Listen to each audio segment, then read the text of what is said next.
Assalamualaikum warahmatullahi wabarakatuh. So we see people who lie against Islam repeating the same lie over and over. So there was this Christian missionary named Rabbi Zacharias who passed away, and every time there's a figure who passes away that's known in a certain community, David Wood will use their deaths for clickbait, for views, to boost his ego. Because again, this guy's a liar and he spreads misinformation.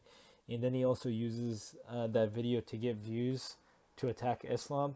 So we see right here, he repeats the exact same lie again. And we know this man is not sincere because he's been corrected multiple times and he still repeats the same arguments that are just that have been debunked. So I'll debunk it again and show you guys. So we see when one of his friends, Nabil Qureshi, passed away.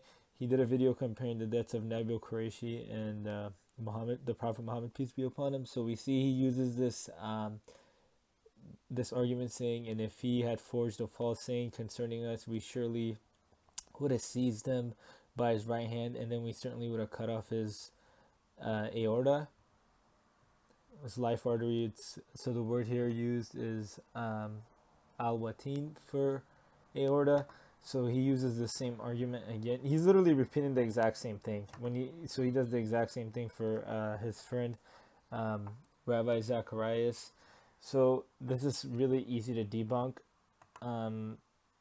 Number one, if we just go to the actual Quran verse and stuff, let's just take a look at it. So let's wait for this to load. We'll go to the verse. Let me scroll down real quick. So I'm just going to scroll, give it a few seconds. So I'm going to show you the word here used for aorta is al-watin. And then in the hadith that he's claiming that his aorta was cut, which it wasn't, the word is abar, al-abar. So there are two different words, two different things. And then on top of that, it said we would have, okay, so, and it says right here, if he made up a false saying, we would have seized him by his right hand, then we would have cut him from his aorta, his al-watin. So we know his aorta wasn't cut, his al-watin wasn't cut. And then right here, you can just go to the hadith too. It says, I feel as if my, right here, the word uses al-abar. So again, his aorta wasn't cut. This is just a figure of speech. So if you say, I found my heart in English, that doesn't mean you literally found your heart. That just means you found someone who you love. So again, there's a few ways to easily rebuttal this too. If he's a false prophet, all you got to do is show one false prophecy. You can't because he's a true prophet. So I'll give you some examples. Right here in the comment section of one of his videos, I wrote that he prophesied cell phones, satellite dishes, Bedouins competing to build tall buildings, Mecca's mountains pierced with holes, and its tallest buildings reaching the mountaintops, seeing young people have massive wealth, many children being born out of wedlock, trials being shown on hearts like a map with two lines, horizontal and vertical lines. So you see TV screens, computer screens, and cell phone screens, musical instruments being widespread, and musical instruments being on people's heads. So this is just some prophecies.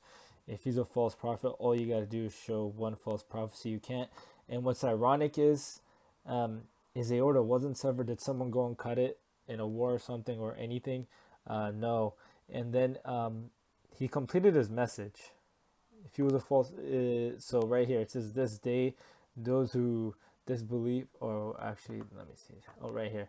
This day I have perfected for you your religion and completed my favor upon you, and I have approved for you Islam as religion. So that's chapter 5, verse 3 of the Quran. And now, this is where I'm just going to use their own arguments against them. So this is just Christian missionaries projecting, because what's ironic here is, so again, Muslims, we believe Jesus, peace be upon him, is a prophet of God. But right here, if according to their book, it says in Deuteronomy 21:23, where is it? So right here, oh, okay, so right here it says, his body shall not remain all night on the tree, but you shall bury him the same day, for a hanged man is cursed by God. So it's saying anyone who's hung on a tree is cursed. And then if you go to Galatians chapter 3 verse 13, Paul says that Jesus, peace be upon him, is cursed. It says in the ESV, Christ redeemed us from the curse of the law by becoming a curse for us. For it is written, cursed is everyone who is hanged on a tree. So Paul is saying Jesus, peace be upon him, is cursed. Again, the prophets aren't cursed. Jesus, peace be upon him, is not a curse. He's a prophet of God.